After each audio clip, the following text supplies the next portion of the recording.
Good morning, and I'm delighted to have today Professor John Hall from the Geological Survey of Israel. I'll switch to Hebrew for just a second. אנחנו עורכים סדרת ראיונות לרגל שנת ה-70 של החברה הגיאולוגית, עם ותיקים מובילים של החברה הגיאולוגית לאורך השנים. אנחנו רוצים בשיחה הזאת להנגיש את הפעילות שלך, את המחשבות שלך, את הגישות שלך ואת התובנות. דברים שאתה חושב שכדאי לעשות לכלל החברה ובמיוחד לדורות הצעירים של החברה הגיאולוגית. So let's switch to English and how are you?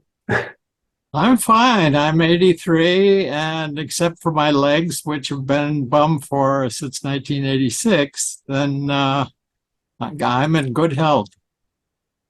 Okay, that's great. So I sent you some questions to lead our conversation, and let's start from the beginning. Can you tell a little bit about your personal background? Yes, I was born in the first week of World War II during the German invasion of Norway. And I think this puts me in a very special category of people who were alive during all of World War II, just beginning to understand what it was when the war was over. In my case, 2 years later, my father, as a 38-year-old civilian, went off to help with the U.S. Army Air Corps groups that would do operations research in order to improve the Air Force. And so he started off in Guadalcanal and worked his way up, and it was only at the end of the war that I remember seeing him getting off an airplane in Boston with only one building there and dressed as a very splendid lieutenant colonel. In any case, I was born just outside of Waltham, Massachusetts, near Boston, on a 14-acre farm. My family had arrived on the Mayflower and shortly thereafter, and we can follow our ancestors back in some cases to William the Conqueror, and even prior to that to the hordes that came over from France to populate England hundreds of years before that. So basically, I'm a WASP, white Anglo-Saxon Protestant, and I went to Phillips Exeter Academy. Half of my graduating class was accepted at Harvard. I was accepted at Harvard, MIT, and RPI. I wasn't an especially good student. My average was about C+ at this famous prep school. Harvard and MIT did not appeal to me. It was just too close to home. My father was vice dean at Harvard Law School. My mother was operating a school that later turned out Harvard's first female head. And so I chose RPI. And at RPI, I was, the entering engineers who took calculus and chemistry, physics, etc. And at the end of the first year, the question was, okay, do I want to be a chemical engineer, a civil engineer, or things like that, or a physicist or a mathematician?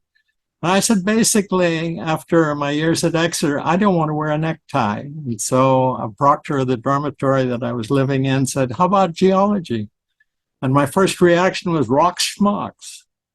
On the other hand, he said, look, the president of this prestigious company is a geologist. The head of the company that did the largest oil spill in the Gulf of Mexico, he was a geophysicist. So, hell, why not? So I, instead of being somebody in a class of 200 or 300 with 30 professors, there were 8 of us in geology with 11 full professors to teach us. And the next 3 years were absolutely wonderful. I was sort of drawn into geophysics by Sam Katz, who fathered Mimi Katz, who has been involved in various things that people at the GSI know about. This was from 1959 to 1962. I had signed up in order to go to work for Chevron in Conroe, Texas, which I understand is not the nicest place to be. So I was set to spend the summer going out to the South Pacific to see where my father had been during the war. I had a pilot's license and also had taken navigation courses and thus could find my way from island to island. Just before graduation, Sam Katz invited Brackett Hersey from Woods Hole Oceanographic Institution to come and talk about what Bill Ryan's first cruise to the Mediterranean had produced using seismic profile.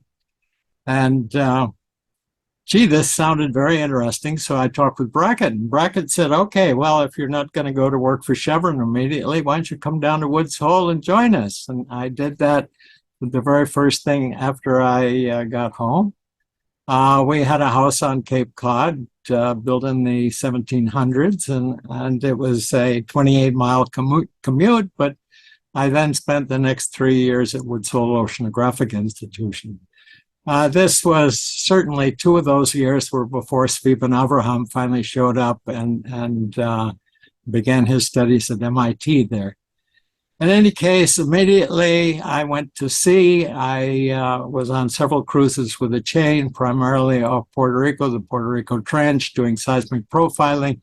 A 100,000 joule sparker had been set up, putting out 10,000 amperes at 10,000 volts to make an underwater spark. This was because air guns were just coming into use, and beyond that, use of explosives had resulted in a fatality at Lamont. And so everybody was starting to use something that you could turn on and forget about.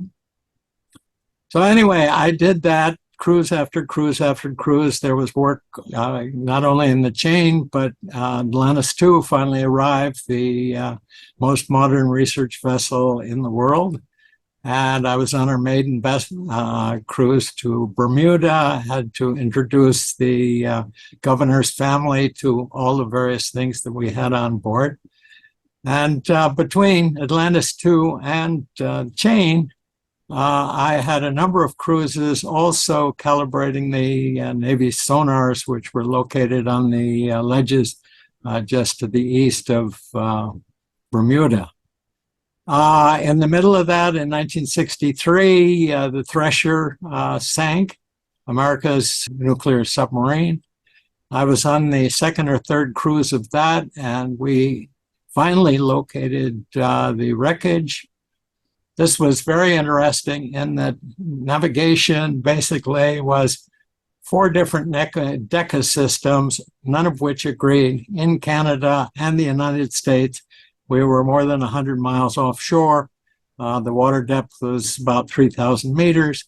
And to try to figure out just exactly where you were towing a sled that looked like a double bed mounted with magnetometers, radiation sensors together with cameras, was quite a job. And having taken the U.S. Navy NROTC navigation course at RPI, I was familiar with celestial navigation as well as electronic navigation. And this was one of my jobs working together with the camera crew and developing the various films that we're taking. So this was after your studies or during the... Oh, no, this was 1962 on. And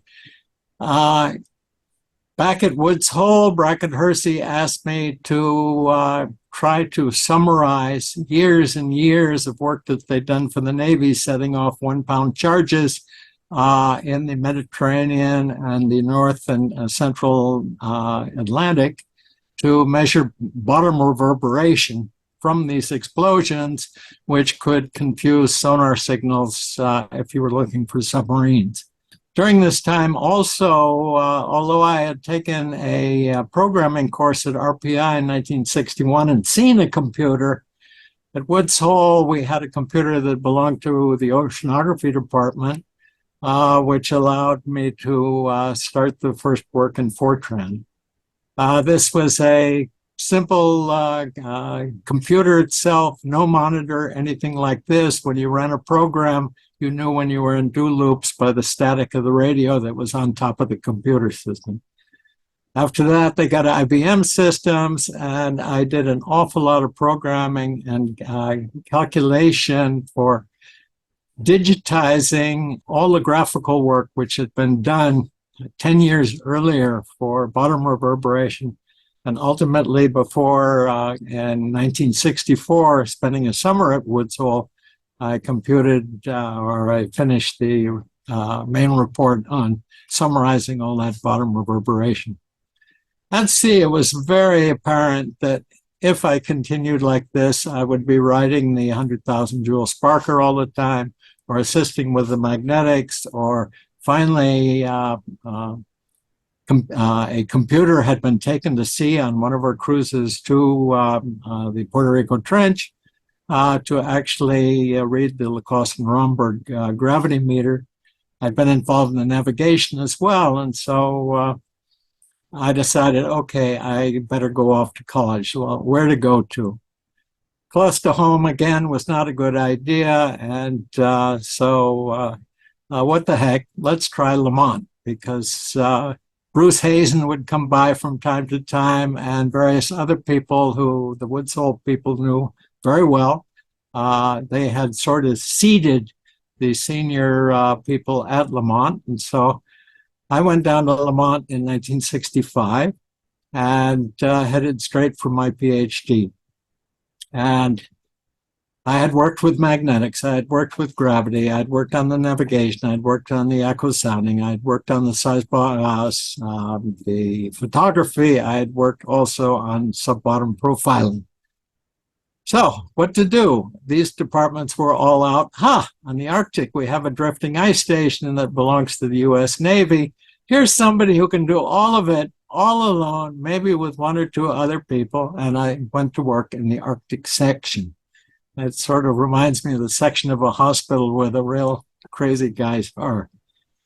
In any case, I was in there until the time that I finished my PhD. 1966 was the first summer that I spent 4 months up there. I brought up a seismic profiler, which was based on a sparker.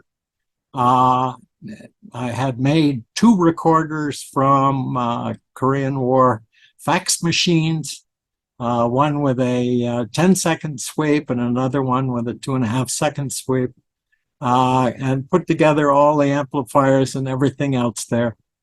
And we went up, and the ice station had been occupied since 1962.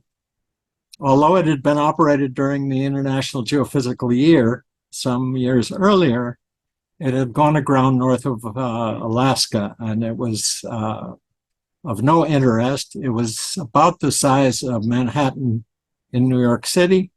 It was about 160 meters thick of glacial ice that had come off of the island right next to Greenland, Ellesmere. So in any case, I flew out there and began totally revamping everything that was going on, all the programs, and started something which continued in that way right straight through 1970. The station was relatively new when you came there. It had been operated by other people at Lemont. Woods Hole had some people up there, but it was a new camp, a new runway, and everything that they had set up in 1962. The population during the winter was 16 to 18 people. The summer population could go up to 30 or more. Usually there was a station leader who was appointed after getting off the airplane. And various Canadians groups were up there, and also biological groups doing their stuff. We were the main ones doing geophysics. The USGS also set up a completely new system to do heat flow. And during that summer, we got the routine going, and I learned exactly what needed to be done. So returning back to Lamont, the whole process of going back through the daily echo sounding records, which were done on a rotating drum, the seismic profiles that were continuously being operated. I should point out that when I arrived up there with the original boomer system, I was told that I could use no more electricity than the camp toaster. This was a toaster for 4 pieces of bread. The net result was, since we were going so slowly, and since somebody had put up a EG&G boomer system there, which with the large discs, aluminum discs, which were thrown out electromagnetically, was impossible to put through a hydro hole. I mean, we were working in bay ice that was 6 meters thick, and to have something that you could pull up from time to time to check the transducers, that was impossible. So instead, the first request was, can you send me many, many resistors?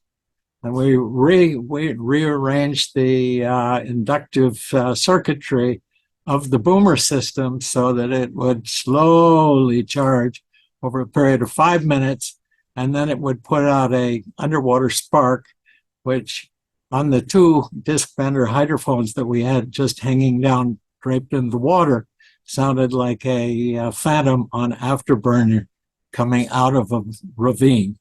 It was one hell of a blast, and it was also something that slightly disturbed a group from General Motors Defense Research, who were operating a 60 hydrophone array in a circle to look for Russian submarines and the background noise of the Arctic Ocean. And basically, with the 5-minute schedule, we worked out something whereby they put their fingers in their ears, figuratively speaking. Then the boom would go off, and the bang, bang, bang, bang, multiple reflections, good reflections, on the recorders down to 2.3 seconds under the bottom. And after that, they would try to listen to, were there any returns from the sparker pulse, and then what was the background noise in the Arctic. In between, I was working on the past data, writing programs for our IBM 1130 computer, and also training new people to go up there, new meat, so to speak. So you had nonstop work.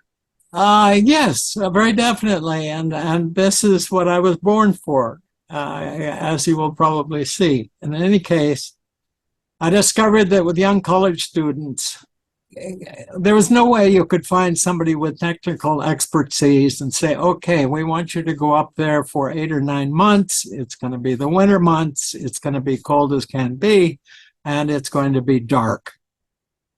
Instead, I found with college students who were looking for something interesting to do, and some of them just sort of quit college and did it for a couple of years.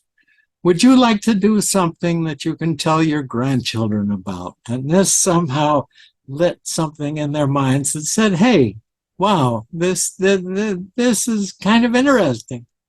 And so we had a whole slew of people like this who in some cases went up 3 or 4 times. And they had to be trained, having never seen anything at the ice station, to basically, when the R4D or the DC-3s made in the 1930s landed on our airfield, to basically get off and start running, keeping the data going. And quite often they would say goodbye to the person who had been up there for 3 months, who was just getting on the airplane, and say, well, let's go home. So anyway, these people were successful. The program kept on going until 1970. And as a matter of fact, until 1974, when the ice station was abandoned, because it was just sort of sitting off of northern Greenland, not going anywhere, shallow water. And ultimately, in 1974, they pulled it off. And so this was basically what I was doing all during that time.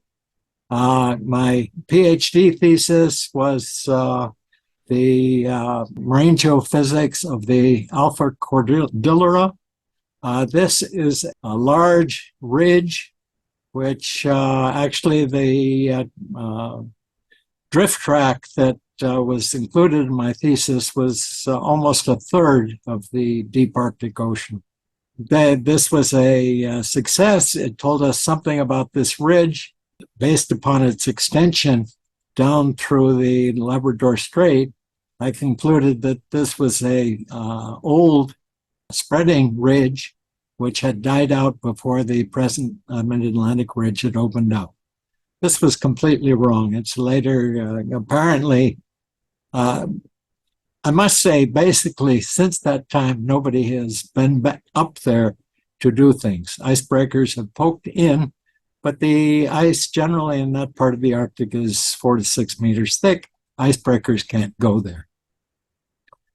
So anyway, during this time, I was living on Riverside Drive, dating 2 girls who were upstairs, or basically servicing them, feeding them from time to time and showing them Broadway shows. And then they finally decided it was too dangerous to live on the west side. So they moved to the east side, and they sublet to my future wife, an Israeli who had just received her PhD in solid-state physics at the University of Delaware.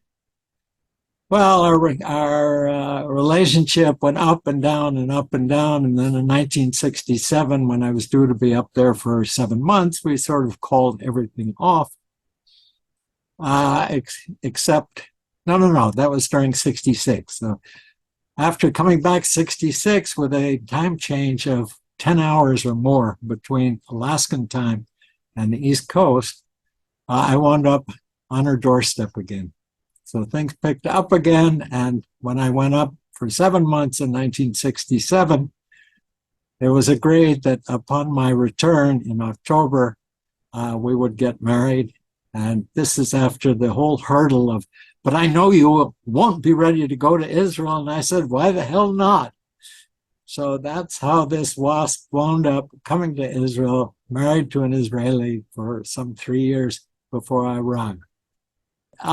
During this time, the question was, what will I do in Israel? And so I first came in October 67, right after we were married. I was investigating what was going on in Haifa. I had heard that things were going on in the Geological Survey. Nothing was really determined until 1969 when I came back, and the question was still in the air. Is this going to be part of the new Hakayamim Ba'agamim IOLR in Haifa, or is this going to be the establishment of a new division at the Mechon Hagiologi, which had moved from the Spanish opposite the old city of Jerusalem to where it was for the 35 years that I was there, in Schneller, right up in Masharim. And when I came in 1970, in the latter part of December, within 2 days, I had gone to work. Yoahi Ben Nun had come up. He immediately wanted to contact me, maybe to yank me off to Haifa. I remember him saying all the time, here, I'll find a place for your cases to be while you get settled. In any case, I started Ulpan. Within Beit Giora, where we lived until we bought a house. But again and again and again, I seemed to be in the back of a stake body truck, dragging stuff up to Haifa, getting onto the Shikmona, and going to sea. So that began the whole program of the Marine Geology Division. Yaakov Nir was there, Gidon Almogor was there, and we had technical staff who had learned various things about going to sea, but by and large, not that much had been done, and this was shortly after the Shikmona had been bought from Germany and was starting to operate offshore. And how was the transition from all you've done in the Arctics to Israel, how was it professionally for you? I would say exactly the same. I mean, I lived in what we called the palace, like a 64 or 40-foot long trailer with about, I think, over 100,000 bits and pieces there, recorders going all the time. As soon as we had a house in Sfontalpiot, I made a room that was my office. This is where my library was kept. During my 35 years at the Mechon Geology, I borrowed office space here and there. My first real office was in the basement, unpainted, of the chemistry building, and right next to the receptionist. And it was clear that if I was going to get anything done, the best thing was to have an office at home. And I must bless the Mechon Geology that for 25 years, they allowed me to work at home. On the other hand, there were regulations that said you are not working for the Mechon Geology unless you punch in twice a day. And so the days when you could drop by, punch in, punch out, and see what was going on were no longer there. And when I moved to Moza, which was a bit longer travel time to get up to the Mechon, the easy solution was around 6 o'clock in the morning, I would go up there. There was no traffic whatsoever, punch in. And 10 o'clock at night, when I finished what I was doing at home, I would go up and I would punch out. And they never paid me for the hours that were indicated there, but they never docked me for a day. And I bless the Mechon for their easygoing attitude. I think many of them didn't really know what the hell I was doing. Bibi probably covered our Bibi, David Neve, who was sort of my father in residence, and who helped me so much in what I learned basically with the rules of the Palmach. No lying, no shenanigans, whatever the job, let's find a way to do it. Do we have to go through unrealistic means? That was also possible.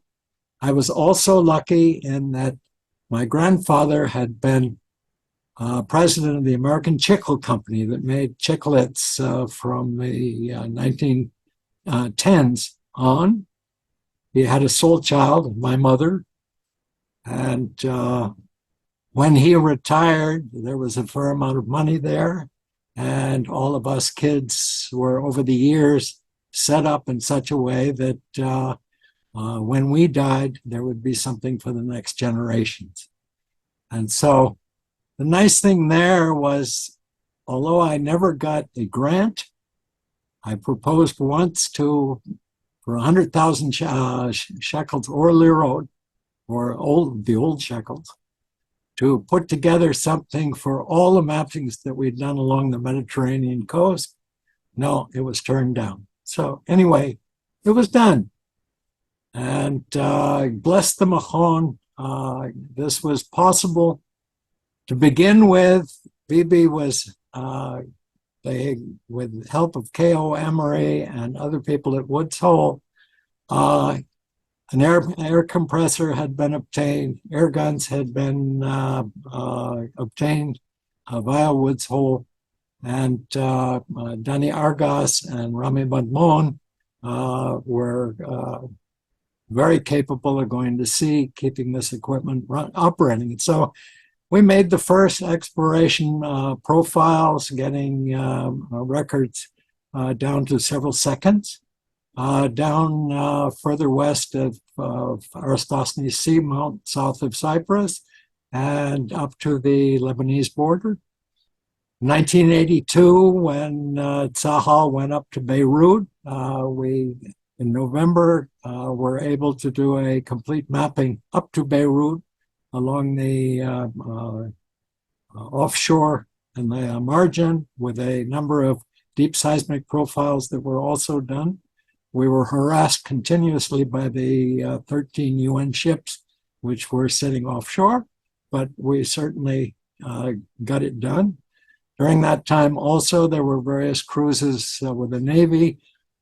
Because of the rescue buoy of the Dakar, the submarine that sank in 1968, their assumption had been that maybe with a delay of one day getting into Haifa, they had perhaps gone down to measure the radars off Egypt and perhaps had sunk there.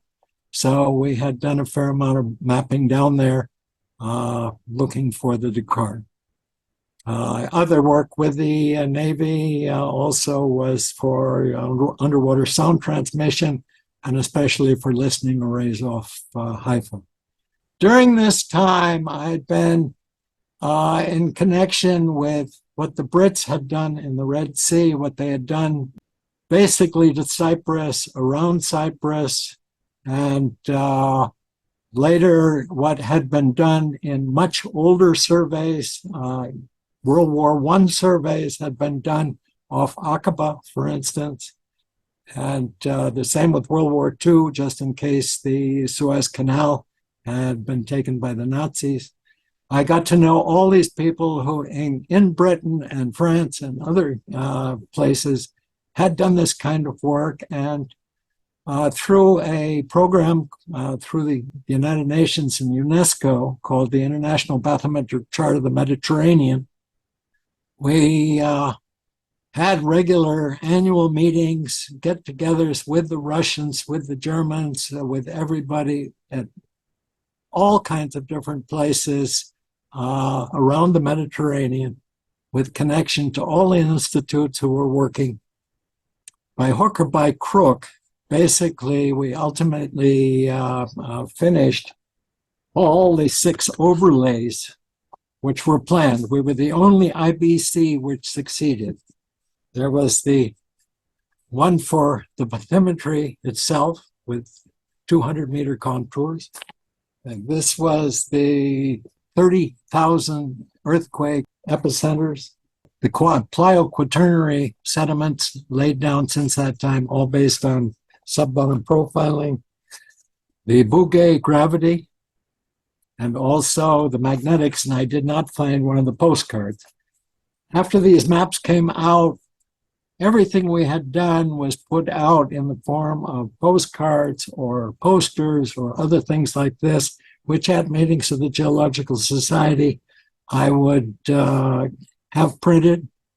I should point out that only one diagram that we had was done by the Certut department at the Mechon Geology.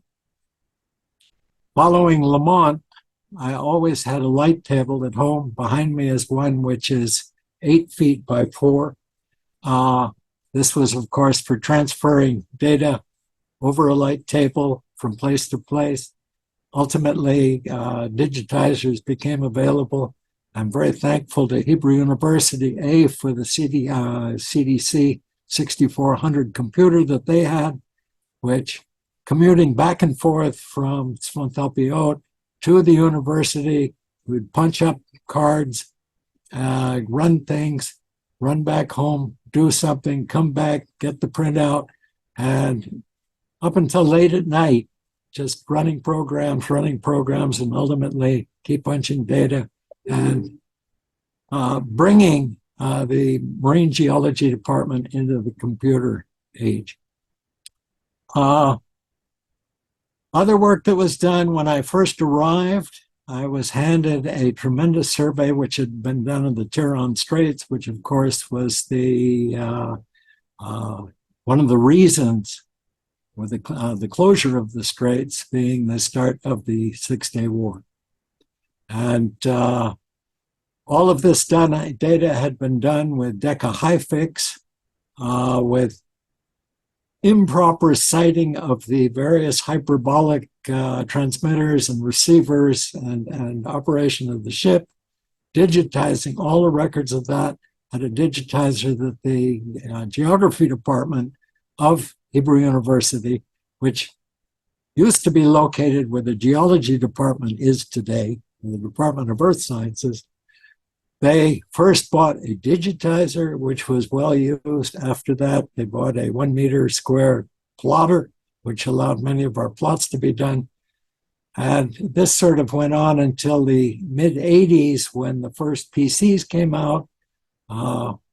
At an Arctic meeting in Calgary, Canada, I suddenly discovered that the IBM advanced system came out. I bought one of those. Ultimately, GTCO came out with a digitizer.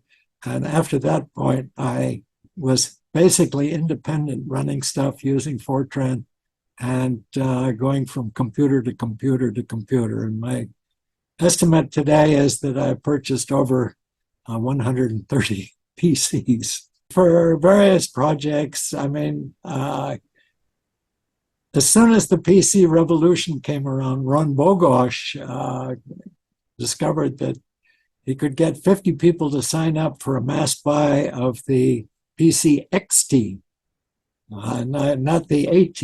And so this is what more or less converted the Mechon Geologi over to PCs. Just about the time I was put in charge of putting a VAX at the Mechon, and thanks to Dina Ashkenazi Zal, the Mechon, to put it nicely, removed the typist staff, which I think there were over 100 people at the Mechon when I came. When I left, it was mid-'60s.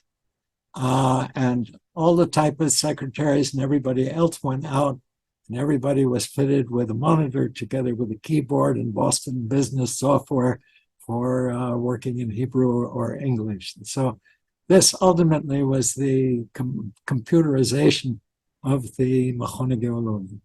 What year was that? This would have been 85, 86, 87, this time period. Okay, what brought me to the field, we've gone over to that. Researchers who had influenced me, I've mentioned most of these.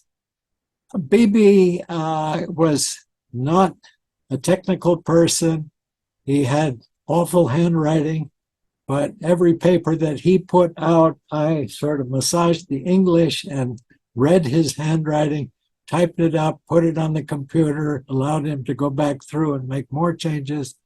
And ultimately, we worked a number of years on our Pelusium paper, which ultimately was 80 pages in the third book that we was put out of our activities.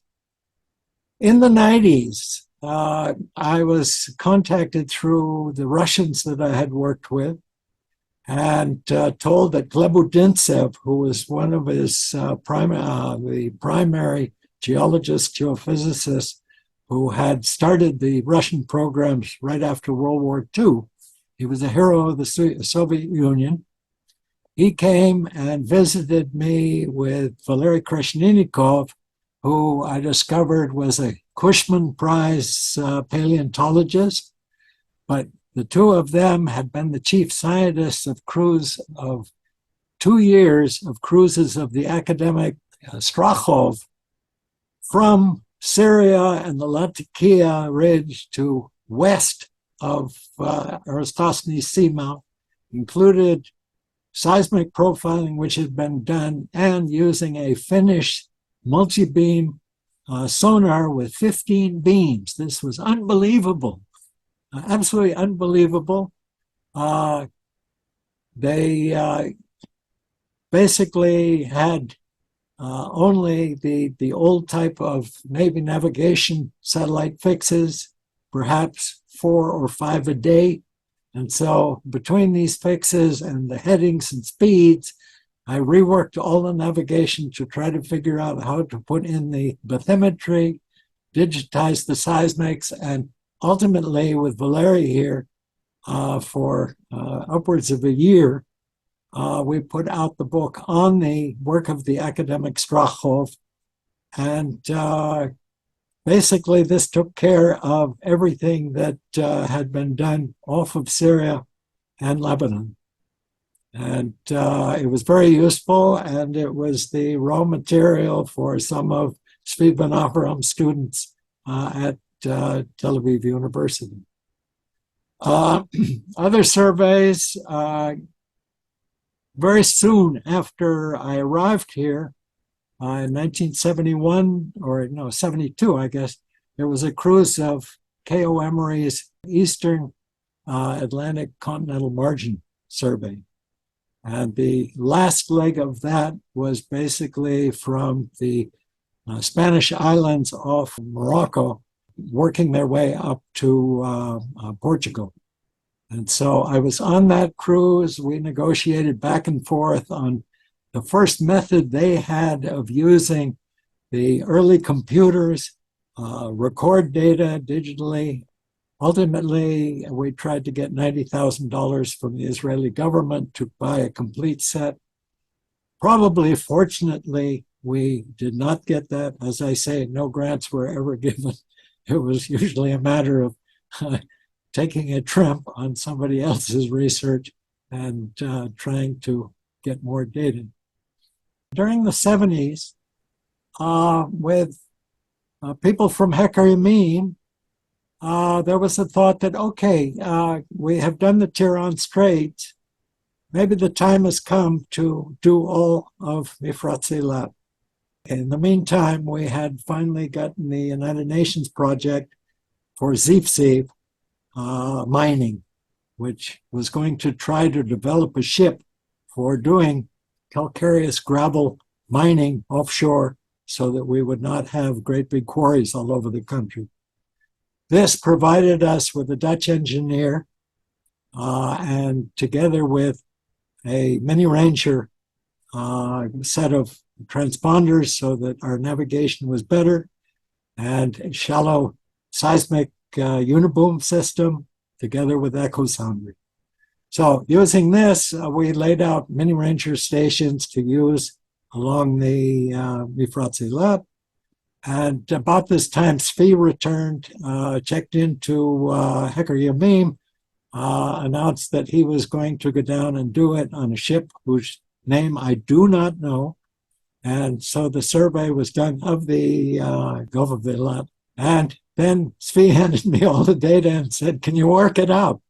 And so this was all worked up, and ultimately we put out that color chart, which was the first time I had actually printed a color chart with different shades of blue all done. And in the process, learning all the printing stages for chart production.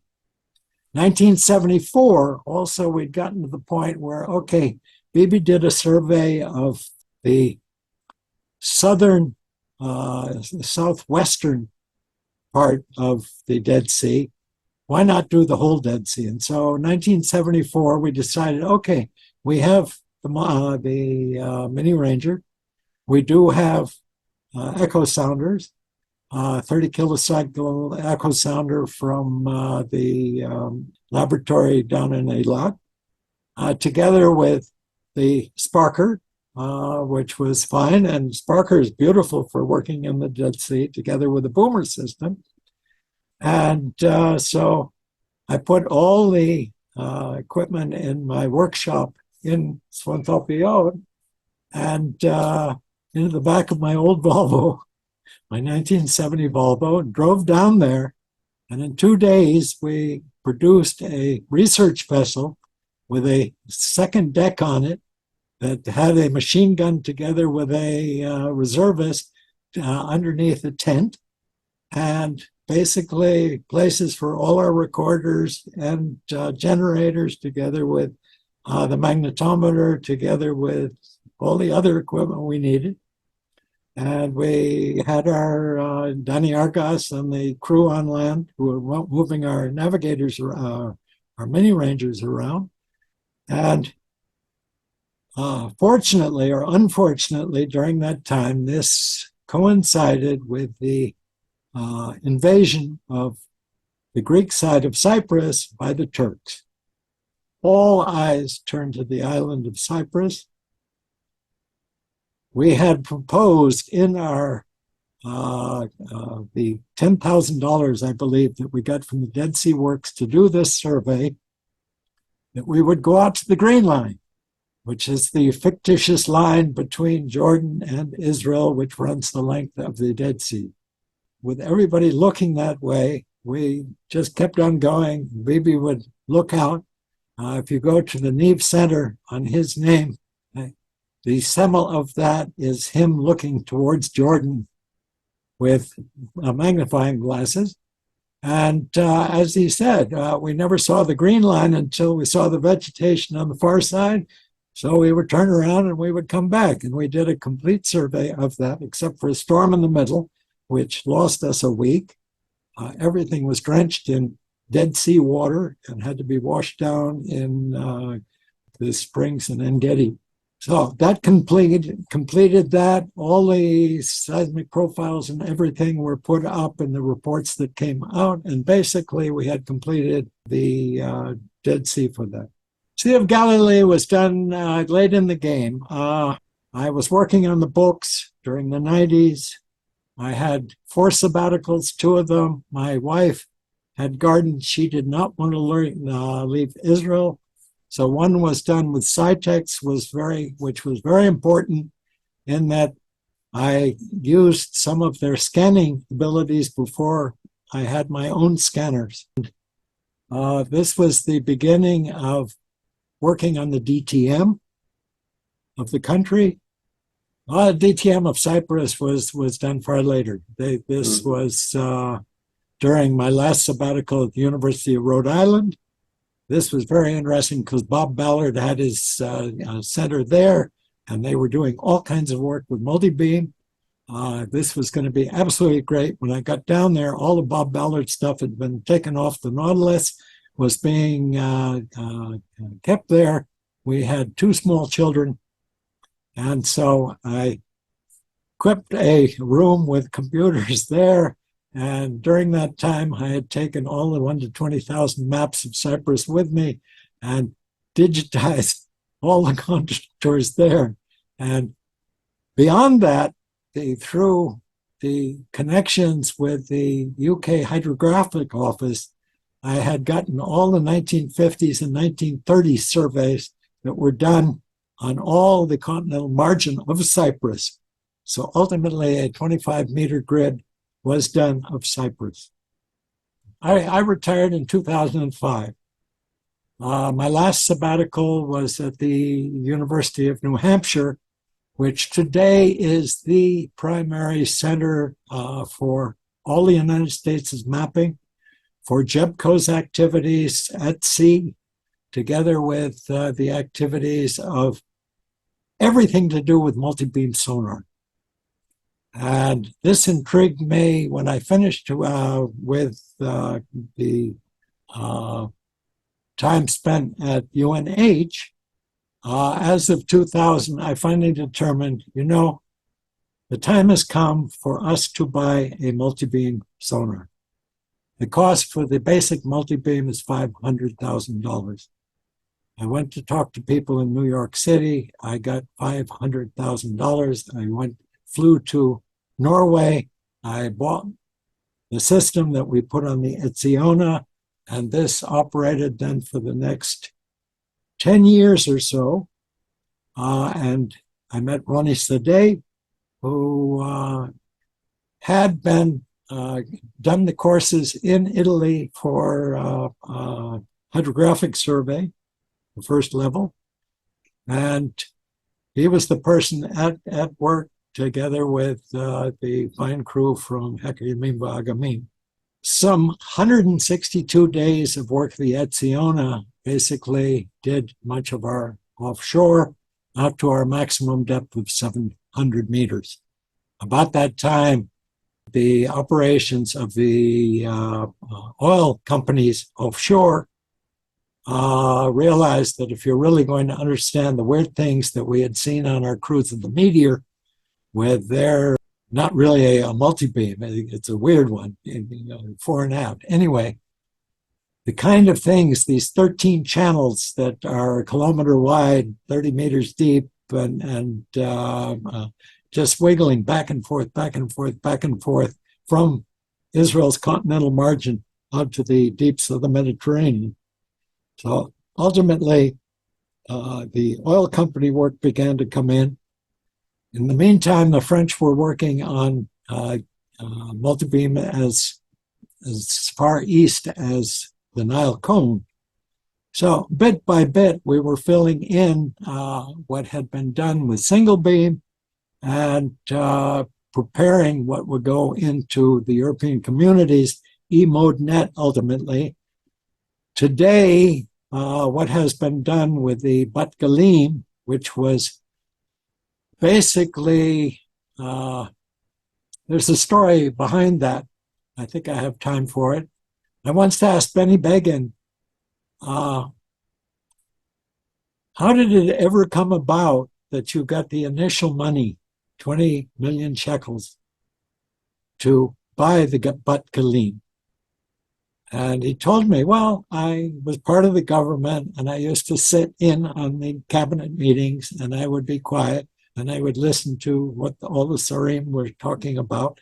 And finally, one day when everybody was putting in their budgets, I put my hand up and Bibi turned around to me and said, okay, Benny, what do you want? He said, I want 20 million shekels to buy a research vessel. And next item, in any case, looking around in Turkey, Gidon Amit and Ronnie and others, and Gidon Tibor, who was a very important, very, very important part of this, went looking for a ship until they discovered the Bat-Galim, which was one of two ships that the Israeli Navy were using for accompanying submarines when they were doing exercises offshore. And it was extraneous. They were able to purchase that. And Gidon ultimately got sort of signature ability through the Misrad to basically equip that with the help of the University of New Hampshire people to the ship that it is. And it is officially one of the 7 ships of the university fleet looked after by UNH in the United States, but it belongs to Israel and it's sitting in Haifa. And while its capabilities are absolutely fantastic, unfortunately, even with a very low daily price of $15,000 or $20,000 instead of $60,000 or $70,000, it's not being used that much. It would be wonderful if we used it more. During this time, I was also involved in the mapping of the International Bathymetric Chart of the Arctic. And it is now in its 4th edition under Martin Jacobson of University of Stockholm. He is a student who got his PhD at UNH, where I did my sabbatical in the early days of the 90s. No, 2000. We had various meetings. We put together every bit of data we had. We had been doing contour maps ultimately. Up until the end of contours, nobody had written the software basically for gridding.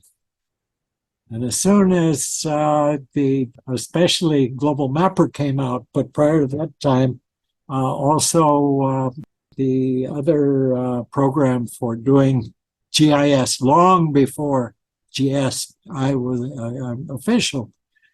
This allowed you to do gridding and ultimately to print out in color, especially with Global Mapper, the kind of grids you had. So we had meetings in Calgary, we had meetings in Europe, we had meetings elsewhere in Russia to put together the grids. And in the 4th edition now, it's been out for a number of years. I'm sure the 5th edition is underway.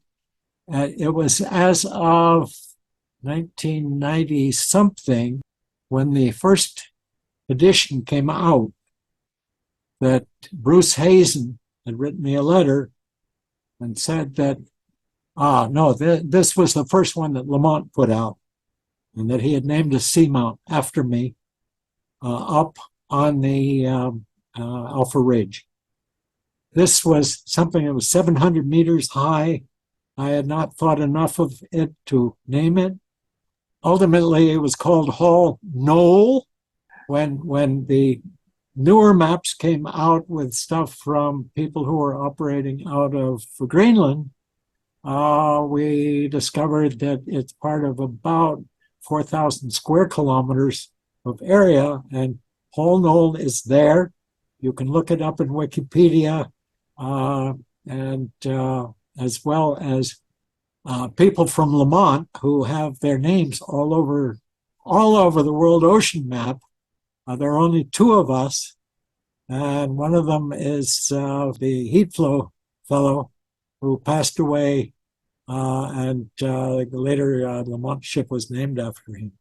So it is a seamount elsewhere down in the Chukchi Cap, and that I made the first seismic profile across in when was it? It was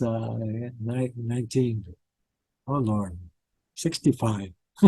Wow, that's amazing. Okay, now, So the Arctic, the whole thing was, as more information came out in the Arctic, the Canadians had a temporary station. They airlifted people out for several weeks.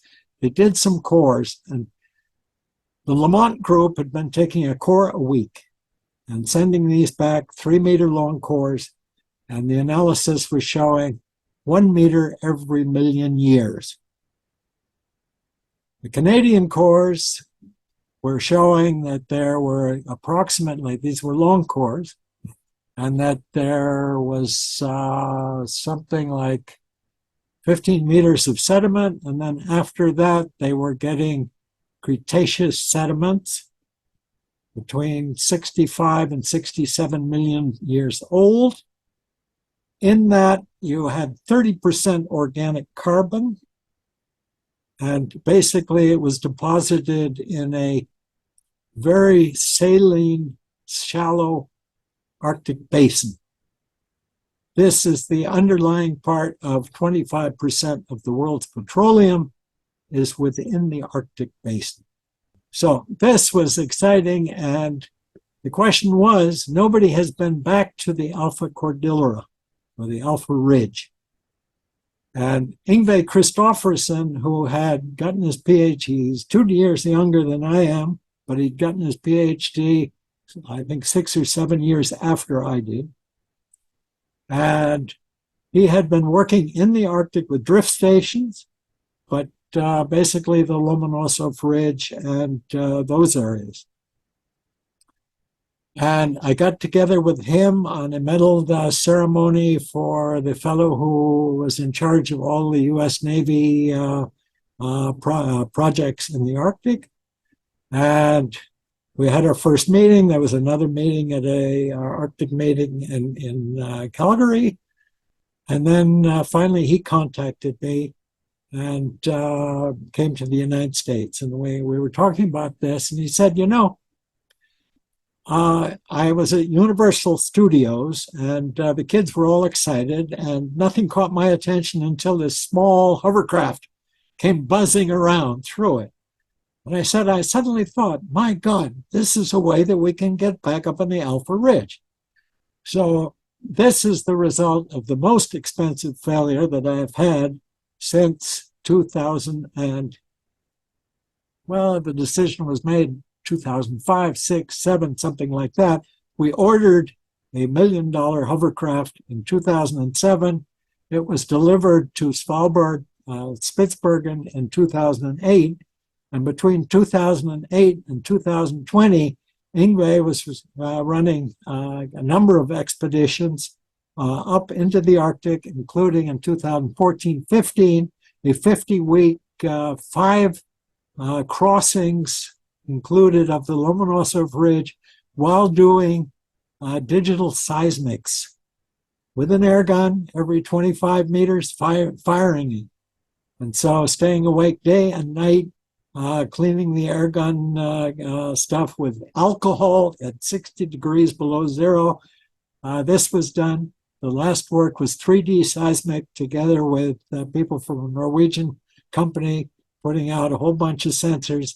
Unfortunately, you had to swim from ice floe to ice floe. We were finished for work in the Arctic. You could no longer walk around on the ice floes. So 2020 was the last year. It was then brought back. Extensive overhauls were done on various things. And then 3 years ago, there was a suggestion from a touristic company, White Desert, that say, maybe you'd like to bring the hovercraft to Antarctica. We will pay for its shipment to Cape Town. It stayed in Cape Town for over a year trying to solve several problems with it. It was rebuilt, it was repainted. Then winter, well, let's see, a year and a half ago, it was then taken by the Agulhas 2, South Africa's icebreaker, and lifted onto the ice shelf just opposite Africa. And it has been sitting there for the past Antarctic summer, where we discovered there were problems with the adjustable prop. This was finally fixed with the help of an A&E mechanic who was looking after the various aircraft that White Desert are using for high-end tourism in the Arctic, and supplying all the flights for the Russian and Norwegian and other stations on that sector, which is Queen Maud Land of Antarctica. The program for November is to see whether or not it can get to fuel dump at 83 south. It is now sitting at 59 south, and trying to see whether it can get up to about 2,000 meters altitude. Hovercrafts are built for flat things. And the long-term idea, if fuel will be available, and last year's test showed that we're using half as much as the tractors used in getting around in Antarctica used. There is the thought of the people who run White Desert, who are all Antarctic veterans who have skied across and done all kinds of things there, who now introduce Antarctica to people for 8 days for $98,000 per head. Wow, yes. If fuel is available, the thought is to get it to the South Pole, which is the height of Hermon. 2,600 meters, and it's a distance of 1,600 kilometers to go from where it is now sitting on a snow pedestal to not get snowed in during the last Antarctic winter. You spoke about so many adventures and experiences and achievements. So what do you think is difficult and complicated? Where do you think people should invest their time, and which challenges? My real feeling when I get to the מכון הגיאולוגי in its glass palace in Gav Yam, the 12-story science center that it is at the end of, that it's an echo chamber, and you have to go looking for people. Nobody seems to know what anybody else is doing. There is no coffee break. There is no mixing. The get-togethers that we have had, a few of the retirees show up. They are basically unconsulted. The people who are still there, who remember us, I mean, this is 18 years on since the last time I clocked out. They're handshakes. They're, how you doing? You're still alive. Some of us are dead. But this kind of thing. But everything seems to be primarily laboratory or seismological center oriented.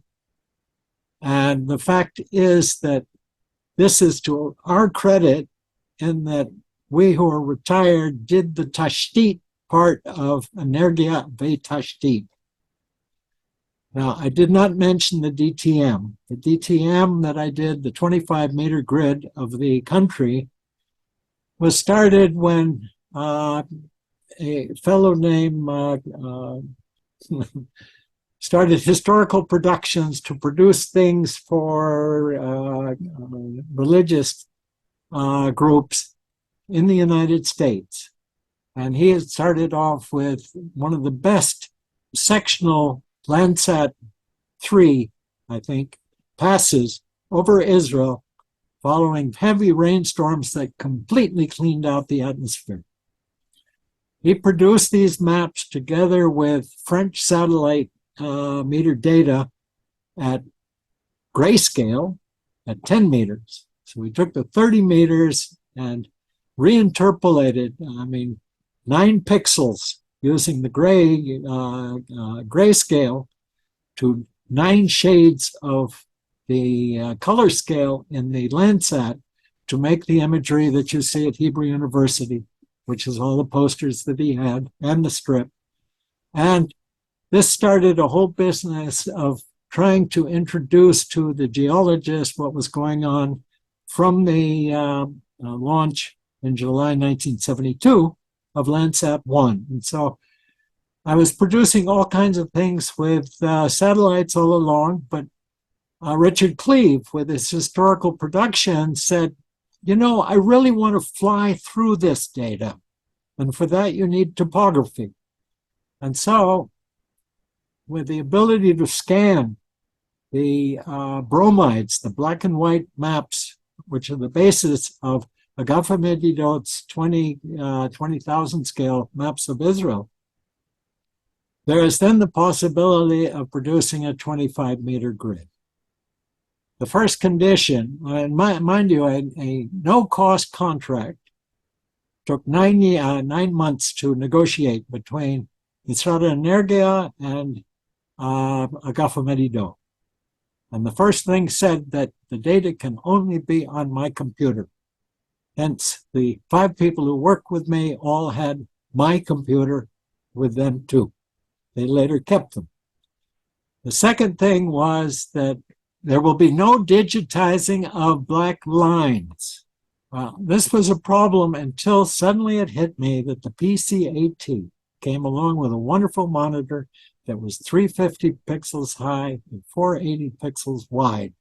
You could basically flood a new color there at 300,000 pixels per second.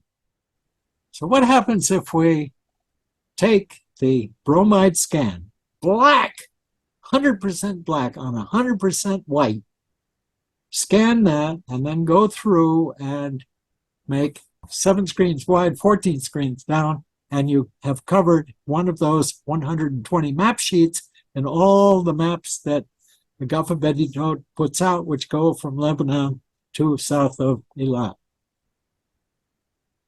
First, this was done in BASIC. Then I did it in Fortran. And the software there basically consisted of, okay, we scan a map, we break it into the screens. Each one of the vertical ones are going to be a 5.5-inch floppy. Every box of floppies is going to be 14 of these things, and it would go to somebody who would then get $5 an hour on a computer that belonged to me, working, babysitting at night, doing other things, working weekends, all of things like this. Ultimately, 5 other people worked with me, 12,000 hours. It was 50 hours per map, basically. And everything that they did on these screens, I then wrote the program to put the screens back together, to work with the colors. The whole idea was you flood a color between a black line. And I ask you, what manual did you read to ride a bicycle? No, you climbed on it, you fell off. You climbed on it, you didn't fall off. You moved, you were stable. In this case, the people who began just went through and filled in the pixel or multiple pixel holes in the black lines.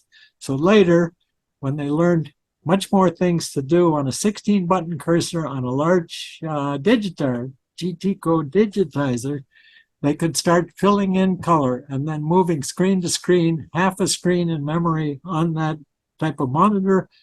And by 1993, after 6 years, we had produced the grayscale and been able to put it out. The first map that came out was done in Fortran, figuring out what the light variance would be on every 25 by 25 meter thing. It was 83 hours of time on a IBM 486. You know, the funny thing was Shirion would ask a company on the Golan to make themselves a 3D model, and they would give them a 50-meter grid, which is what a Gafamedidot has, except for the 2-meter grid from LiDAR, and with jumps of 1 meter. Now, our vertical jumps were 10 centimeters. And so every single time they would get an order for a map, they would then contact me, and I would give them the same file to put into a computer numerical control machine, to then take a block of plastic and carve it out so that for Shirion, you were dealing with the whole business of how can I go from A to B with nobody seeing me from any of these other places.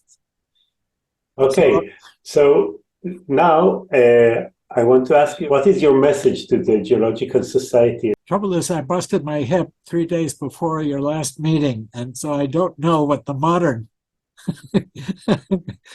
IGS is. More or less the same. But you know, the funny thing is most of the conversations that I had were the parents of the students in Neve Center that I started in 2008 at Hebrew University. They were very curious about various ideas of how you could do things with Rachvanim, with the drones, with this, that, and the other thing. And what can you do with ground-penetrating radar? All the tools and seismic tools that we have at the Neve Center at Hebrew University. I should also say that all the places that I worked, I had a library. Your department at Haifa University got basically the innards of 200 meters square of shelving in 2 compactuses. The maps that were in over a dozen 8-drawer map cabinets basically are in the whole map archive at Hekerimim Va'agamim, which is basically the only social room where you can go in, sit down, comfortable seating.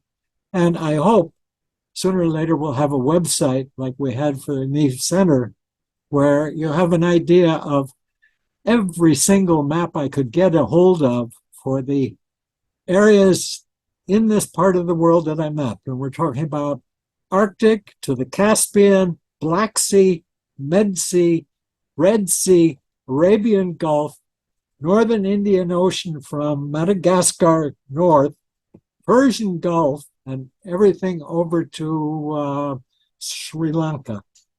Wow, that's amazing. All 10 of the deep African rift lakes. 100-meter grids were made for the JEPCO project. They haven't put those into the grid yet. I mean, they've had the data for 10 years at least, together with Lake Baikal. I have an idea of what sort of stuff is out there, because much of the idea of the Neve Center is visualization working in 3D, either with the radars, with the LiDAR. The most expensive thing we had was an XRF, which was against my $70,000, just for something you could point 50 seconds of radiation, and all of a sudden you knew everything that was there. And all my life, since beginning to build the first mass spectrometer at RPI, I've hated geochemistry, because there's always a log normal curve based upon some of the isotopes of things that we never looked at on the chart of the elements. To get out of this micro world and see what's out there. John, thank you so much for this amazing conversation and all your contribution. And we want to see more and more.